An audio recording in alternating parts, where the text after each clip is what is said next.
You're listening to an Airwave Media Podcast. What does Sputnik have to do with student loans? How did a set of trembling hands end the Soviet Union? How did inflation kill moon bases? And how did a former president decide to run for a second non-consecutive term? These are among the topics we deal with on the My History Can Beat Up Your Politics podcast. We tell stories of history that relate to today's news events. Give a listen. My History Can Beat Up Your Politics, wherever you get podcasts.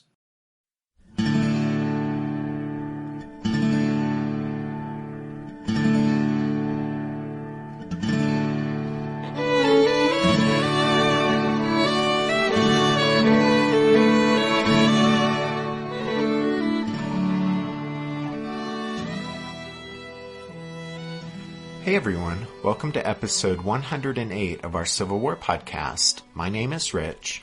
And I'm Tracy. Hello y'all, thanks for tuning into the podcast. Y'all have been so patient as we've used the last 3 episodes to set the stage for the battle between the Monitor and the Virginia. But now that the stage has been well and truly set, this week we finally get to the clash of the ironclads.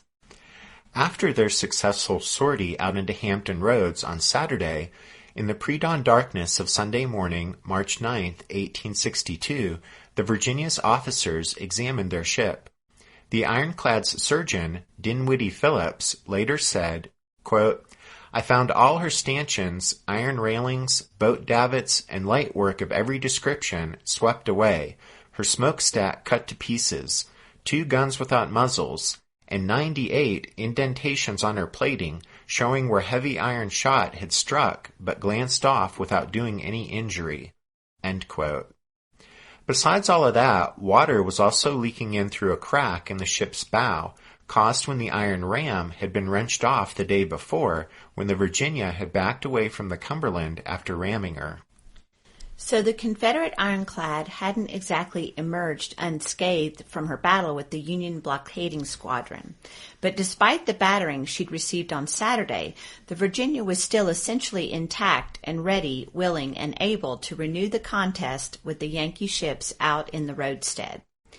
And so the ironclad's crew ate breakfast, which included, quote, 2 jiggers of whiskey, end quote, and then officers and men prepared for action. The rebels were confident that when they steamed back out into Hampton Roads that morning, the stranded Minnesota and any other federal ships their big ironclad would engage should be easy victories.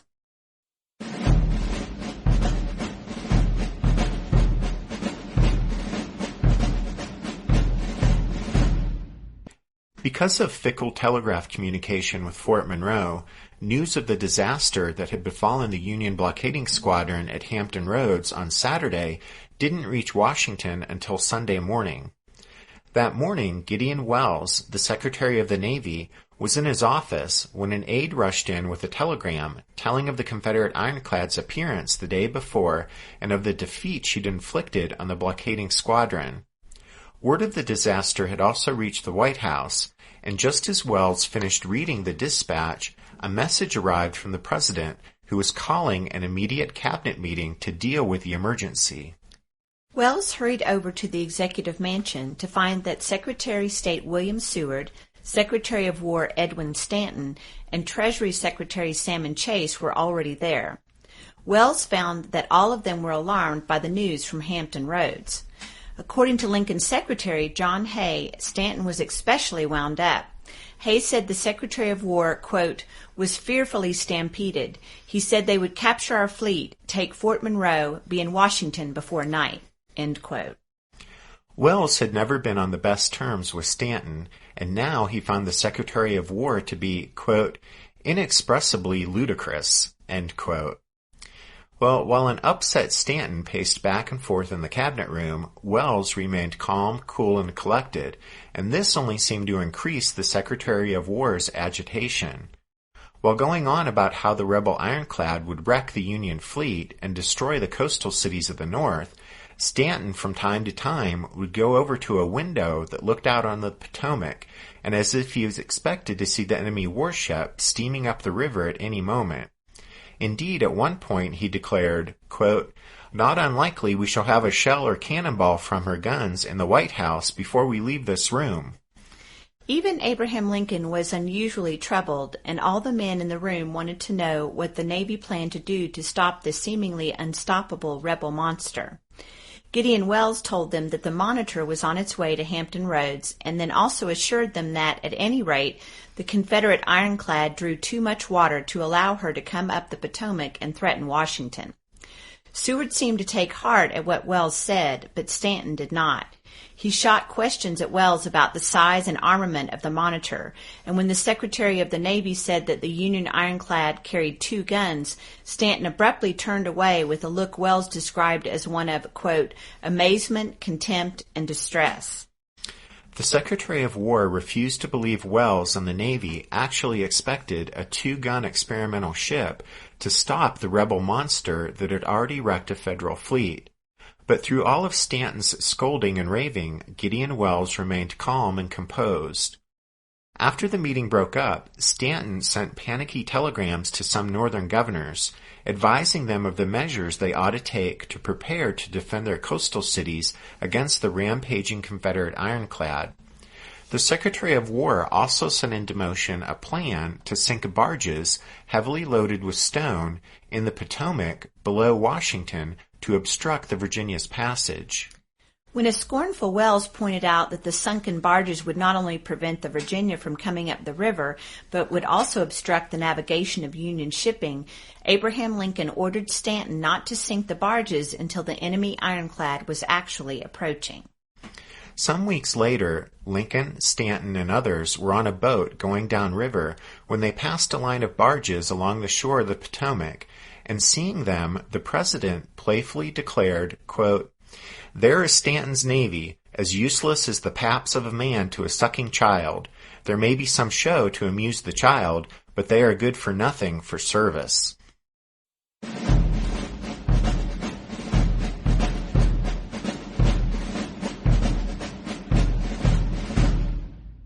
Meanwhile, the Monitor, the Union Navy's answer to the Confederate ironclad, had arrived at Hampton Roads Saturday night after a harrowing journey down the coast from New York. After her arrival, the Monitor was ordered to anchor alongside the still stranded Minnesota. And so that's where she was as the sky began to lighten on Sunday morning, March 9th. No one aboard the just-arrived Monitor had got more than a few hours of sleep in the last 3 days, but with battle imminent, the Union ironclad's commander, Lieutenant John Worden, ordered his tired men to breakfast, then prepared his ship for action. The Virginia was anchored off Sewell's Point, but a heavy bank of fog lay over Hampton Roads. Lieutenant Catesby Ap R. Jones was now commanding the Confederate ironclad in place of the wounded Franklin Buchanan, and before proceeding out into the roadstead, Jones decided to wait until the tide had risen and the fog dispersed.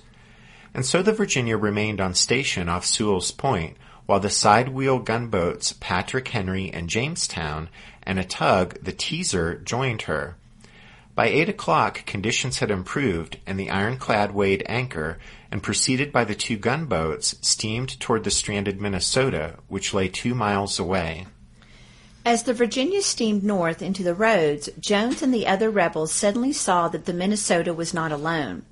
According to William C. Davis, in his book Duel Between the First Ironclads, despite Jones's later claims that he knew the Monitor had arrived thanks to a pilot spotting her in the light of the burning Congress the night before, it's obvious that the presence of the Union ironclad actually took the Confederates completely by surprise on Sunday morning.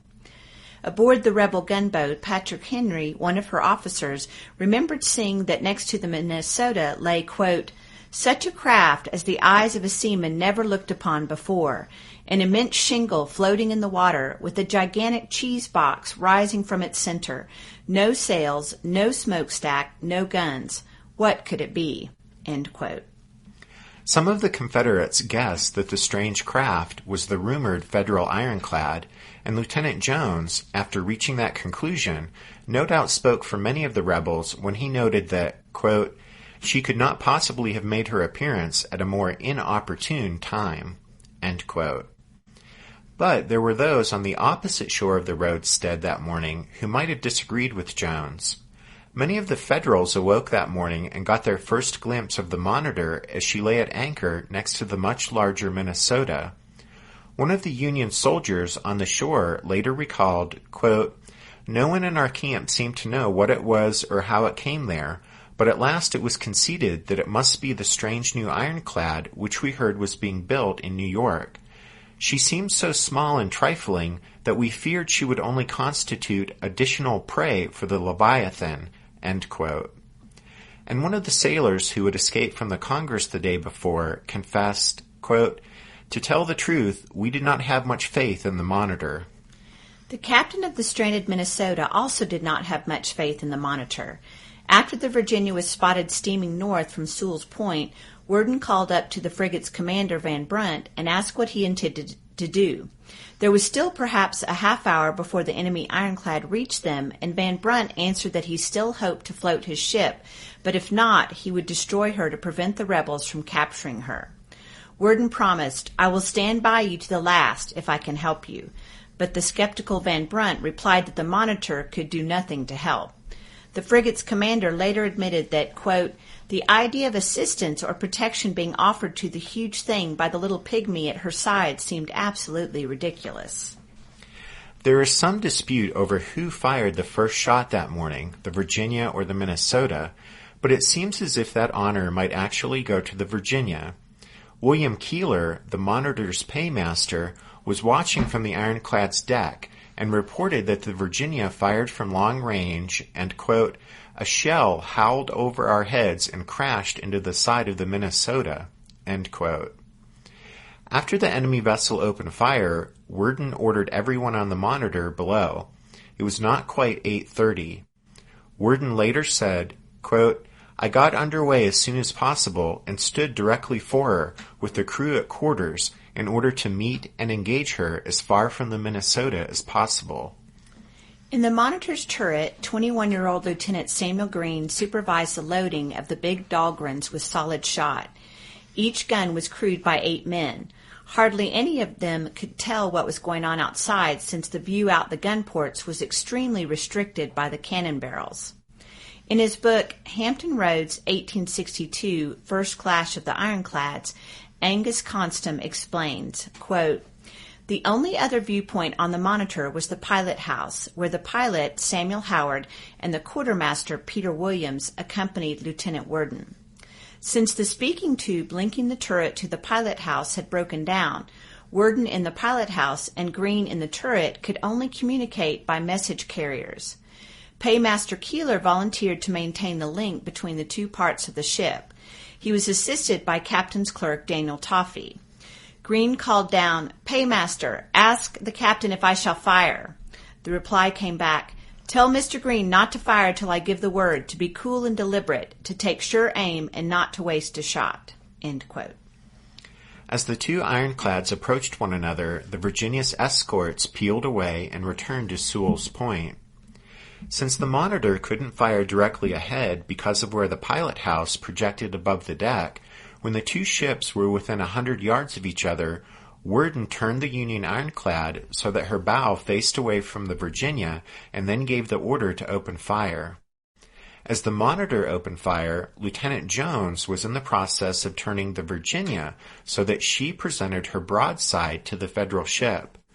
Both ships were now running parallel to each other, but headed in opposite directions, the Monitor facing west and the Virginia east. According to Green, when the Virginia opened fire on the Monitor, quote, "It was a rattling broadside. The turret and other parts of the ship were heavily struck, but the shots did not penetrate. The tower was intact, and it continued to revolve. A look of confidence passed over the men's faces, and we believed the Merrimac would not repeat the work she had accomplished the day before." End quote. Although the Virginia maintained a heavy rate of fire, her shots seemed incapable of damaging the Yankee ironclad. It quickly became apparent to the Confederates that their ship had met her match. This frustrated Jones to no end, and he later recalled, quote, "She and her turret appeared to be in perfect control. Her light draft enabled her to move about us at pleasure. She once took position for a short while where we could not bring a gun to bear on her." End quote. Jones would have been relieved to know that during the battle, the big Dahlgrens on the Monitor were firing at his ship using a reduced charge of powder. You see, the cannon on the Federal ironclad were only using 2/3 of the normal charge as a safety precaution, since the gun's inventor, Captain John Dahlgren, was concerned the weapons could burst if fired using the larger charge for prolonged periods. Subsequent tests, however, showed that the guns were perfectly safe and reliable using the larger charges. If that had been known on the day of the battle, and if the Monitor had been using full charges of gunpowder, her shots might have had more chance of penetrating the Virginia's lighter armor. Did archaeologists discover Noah's Ark? Is the rapture coming as soon as the Euphrates River dries up? Does the Bible condemn abortion? Don't you wish you had a trustworthy academic resource to help make sense of all of this? Well, I'm Dan Beecher, and he's award-winning Bible scholar and TikTok sensation Dr. Dan McClellan, and we want to invite you to the Data Over Dogma podcast, where our mission is to increase public access to the academic study of the Bible and religion, and also to combat the spread of misinformation about the same. But, in a fun way. Every week we tackle fascinating topics, we go back to source materials in their original languages, and we interview top scholars in the field. So whether you're a devout believer, or you're just interested in a clear-eyed, deeply informed look at one of the most influential books of all time, we think you're going to love the Data Over Dogma podcast, wherever you subscribe to awesome shows. What's something you learned in history class that you feel wasn't the whole truth? Better yet, what's something you didn't learn at all that was omitted completely? That's what I'd like to call redacted history. I believe that all history, no matter how good or bad, needs to be told. There are wars, massacres, battles, and entire historical events that are just not in our school's history books. Have you ever heard of Mary Bowser? I didn't think so.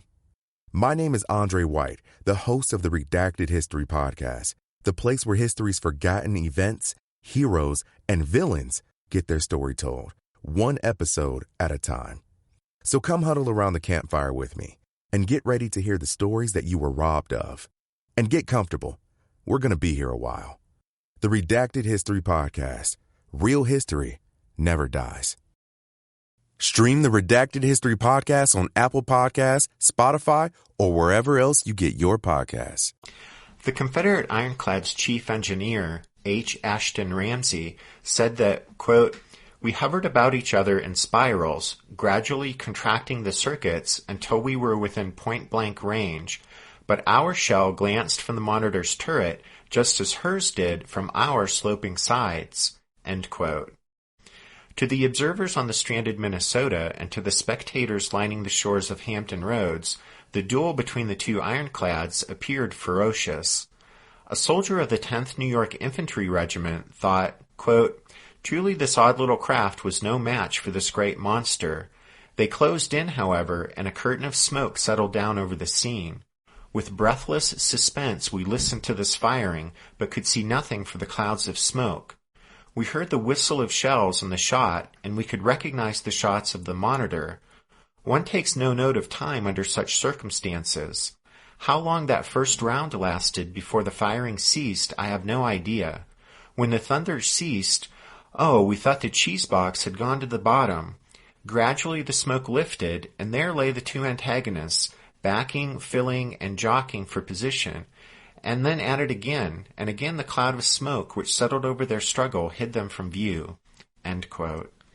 On the Monitor, the problem of communication between the turret and the pilot house was proving frustrating.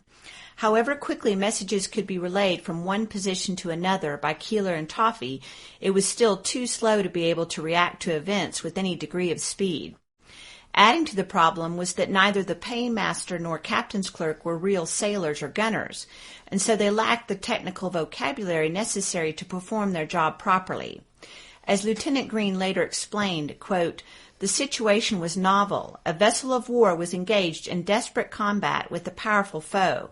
The captain commanding and guiding was enclosed in one place, and the executive officer working and fighting the guns was shut up in another." End quote. Green and the other 17 men in the Monitor's turret were closed up inside a smoke-filled metal box 20 feet in diameter, in which most of the space was taken up by two massive guns. Conditions were as bad, if not worse, on the Virginia. Chief Engineer Ramsey later recalled, quote, "On our gun deck all was bustle, smoke, grimy figures, and stern commands, while down in the engine and boiler rooms the 16 furnaces were belching out fire and smoke. The noise of the crackling, roaring fires, escaping steam, and the loud and labored pulsations of the engines, together with the roar of battle above, and the thud and vibration of the huge masses of iron which were hurled against us, produced a scene and sound to be compared only with the poet's picture of the lower regions." End quote. After 2 hours of dueling, both captains were beginning to realize that they had little chance of destroying their opponent through gunfire alone. And so, as the battle continued, instead of a gunnery contest between two warships steaming in circles around each other, around 11 a.m., both Jones and Worden began to try other tricks to damage their opponent.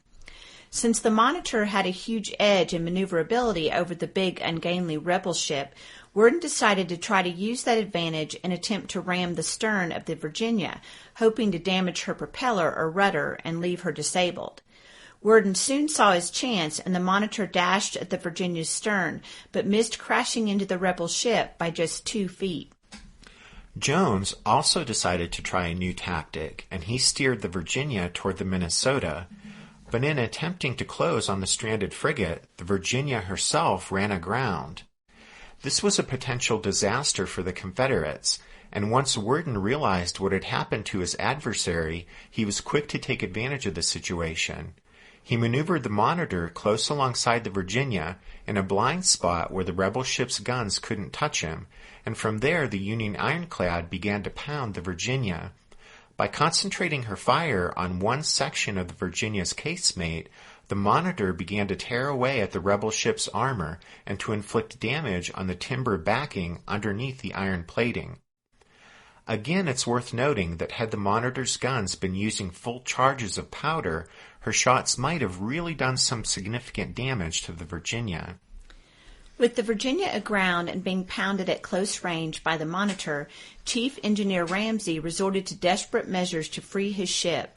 He explained that, quote, "We lashed down the safety valves, heaping quick-burning combustibles into the already raging fires, and brought the boilers to a pressure that would be unsafe under ordinary circumstances.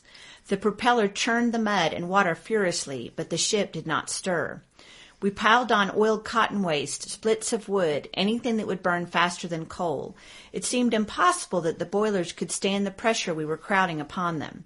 Just as we were beginning to despair, there was a perceptible movement, and the Merrimac slowly dragged herself off the shoal by main strength. We were saved." End quote. By straining the engines and boilers far beyond what was safe, Ramsey had managed to develop enough reverse thrust to move the Virginia back into deeper water. With the Virginia back in deeper water, Lieutenant Jones decided he would try to ram the Monitor. That tactic had been successful the day before when the Confederate ironclad had rammed the Cumberland, but the Cumberland had been a stationary target. Since the Virginia was, as one sailor aboard her put it, as unwieldy as Noah's Ark, it took Jones the better part of an hour before he finally managed to get his ship into position to ram the Monitor. At the last moment, though, Worden managed to turn the more nimble Monitor so that the rebel ironclad only struck her a glancing blow. Also at the last moment, Jones had ordered the Virginia's engines reversed, which lessened the impact. So although the bigger Virginia spun the smaller Monitor around like a top, the only damage to the Federal ironclad was a dent in her hull, while on the Confederate ship, the leaking in the bow, where the ram had been lost the day before, worsened. Jones was now forced to rig pumps to deal with the water coming in. Unsuccessful in his attempt to run down the Monitor, Jones considered boarding the enemy vessel, and a group of volunteers was organized to be led by Captain Reuben Tom, commander of the Virginia's Marines. The Confederates planned to jump on board the Monitor, use coats to obscure the view out the slits on the enemy vessel's pilot house, and jam the revolving turret with metal spikes. Aboard the Monitor, Worden saw the rebel boarding party readying itself, and he ordered Greene to load the Union ironclad's guns with deadly canister. But then the Monitor drew away from the Virginia, and the Confederates' opportunity passed. It was now around noon. Jones once again edged the Virginia toward the Minnesota, sending shells into the stranded frigate. To protect the Minnesota, the Monitor once again closed with the Virginia. Worden again came within a hair's breadth of ramming the stern of the rebel ironclad, but then as the Monitor slid by the Virginia, a shot slammed into the Monitor's pilot house. The explosion blinded Worden, who was peering out one of the vision slits in the armor when the shell hit. Despite the flash of light and cloud of smoke, miraculously the helmsman was unhurt, and Worden, after announcing that he was blinded and calling for help, ordered the helmsman to alter course and take the Monitor into shallower water where the Virginia couldn't follow. When he received word that Worden had been wounded, Lieutenant Greene left the turret, quickly made his way forward to the damaged pilot house, and assumed command. As he was being carried below, Worden begged Greene to, quote, "Do not mind me. Save the Minnesota if you can," end quote. But by the time Greene got the Monitor turned around, he saw that the Virginia was steaming away, back south toward Sewell's Point. That was because when Jones saw the Monitor abruptly head into shallower water, he had guessed something was amiss. And although he wasn't sure exactly what the Union ironclad was up to, he decided to take the opportunity to once again turn the Virginia toward the Minnesota. But the pilots aboard the Virginia warned Jones that with the tide receding and the water level dropping, it was no longer safe for them to stay out in the roads any longer. And so about noon, the big Confederate ironclad turned away from the Minnesota and steamed back to the south. The Battle of Hampton Roads was over.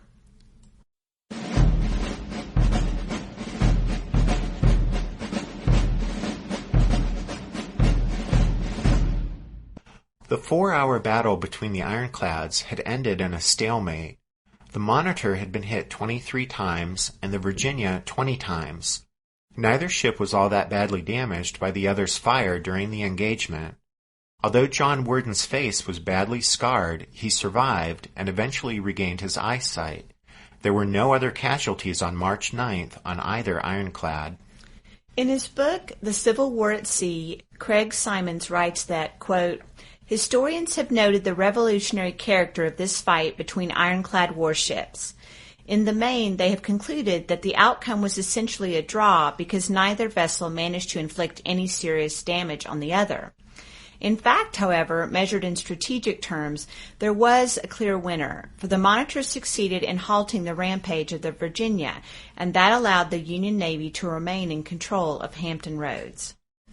And then James McPherson, in his book War on the Waters, the Union and Confederate Navies, 1861 to 1865, says, quote, "Whether the Virginia or Monitor won this particular showdown was less important, perhaps, than the symbolism of the battle as a victory of the future over the past. The graceful frigates and powerful line of battle ships with their towering masts and sturdy oak timbers would gradually fade into history and legend. March 9, 1862, witnessed a giant step in the revolution in naval warfare begun a generation earlier in the application of steam power to warships. Many contemporaries recognized as much, including the captain of the USS Minnesota, who had watched with growing astonishment as the little Monitor with its 2 guns saved his 40-gun frigate. Gun after gun was fired by the Monitor, he would write in his official report, which was returned with whole broadsides by the rebels, with no more effect, apparently, than so many pebblestones thrown by a child, clearly establishing that wooden vessels cannot contend successfully with ironclad ones.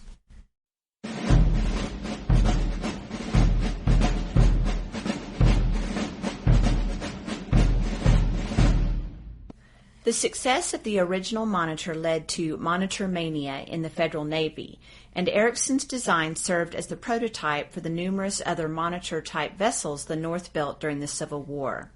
21 seagoing vessels and 7 brownwater ships were commissioned and saw service.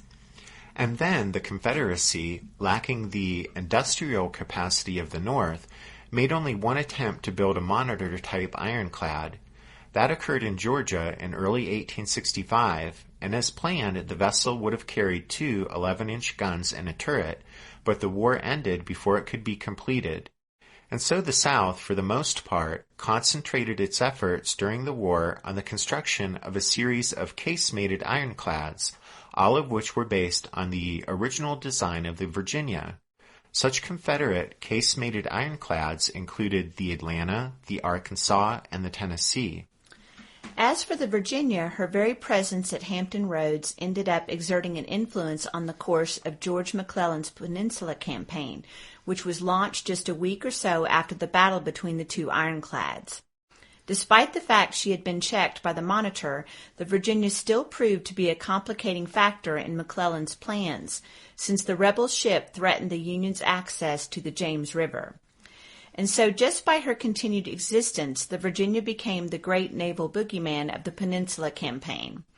On April 11th, the wounded Franklin Buchanan's successor, Josiah Tatnall, took the Virginia out again, seeking to draw the Monitor into battle. But the Union ironclad refused to oblige, instead remaining under the protection of Fort Monroe's heavy guns. A month later, on May 10th, threatened by a division-sized Union force that landed nearby, the Confederates evacuated Norfolk. The Virginia was moored off Sewell's Point when Tatnall learned of the loss of Norfolk and the Gosport Navy Yard.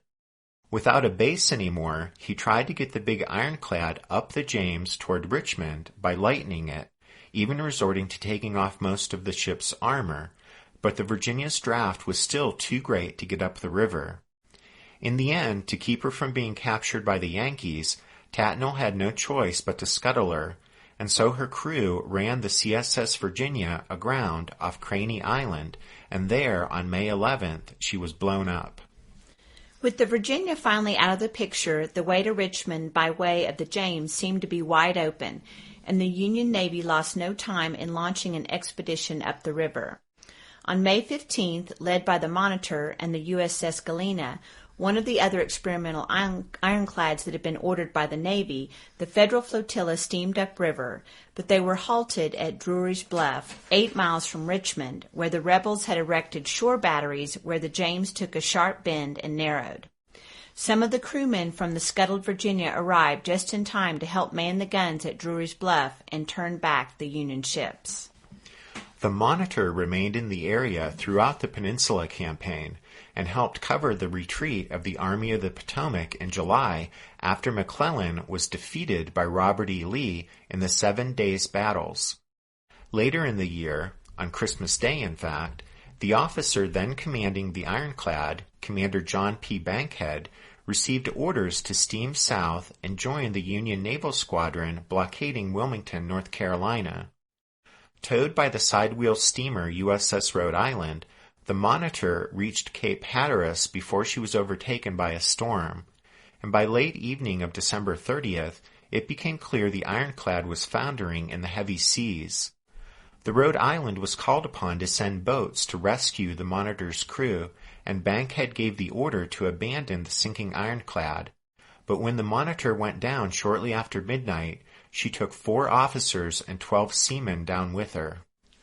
The Monitor sank in about 220 feet of water southeast of Cape Hatteras, but for more than a century the exact resting place of the famous ironclad remained a mystery.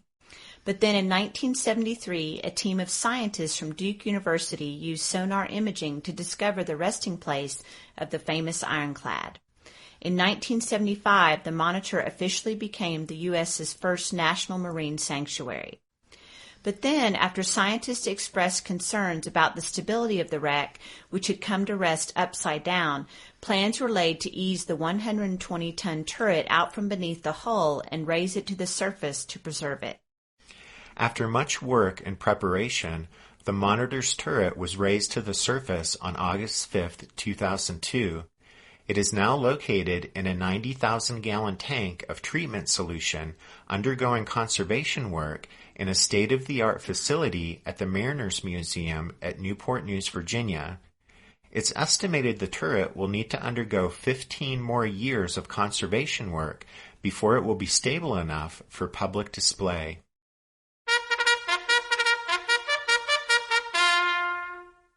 That means it's time for this episode's book recommendation, and our recommendation this time is Duel Between the First Ironclads by William C. Davis. In some ways, we've saved the best for last with this series of episodes, since Duel Between the First Ironclads, even though it came out back in 1975, is still the best overall account of the famous battle between the Virginia and the Monitor that we've found. So we absolutely recommend you pick it up for your Civil War library, if it's not already sitting on your bookshelf.